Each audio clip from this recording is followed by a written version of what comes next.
বিস্তীৰ্ণ পাৰৰে অসংখ্য জনৰে হাহাকাৰ শুনিও নিশব্দে নীৰৱে বুঢ়ালুইত তুমি বুঢ়ালুইত বোৱা কিয় বিস্তীৰ্ণ পাৰৰে অসংখ্য জনৰে হাহাকাৰ শুনিও নিশব্দে নীৰৱে বুঢ়ালুইত তুমি বুঢ়ালুইত বোৱা কিয়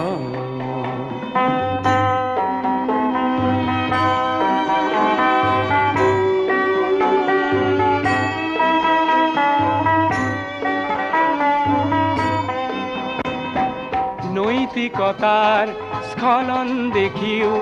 মানৱতাৰ পতন দেখিও নিৰ্লজ্জ অলস ভাৱে বোৱা কিয়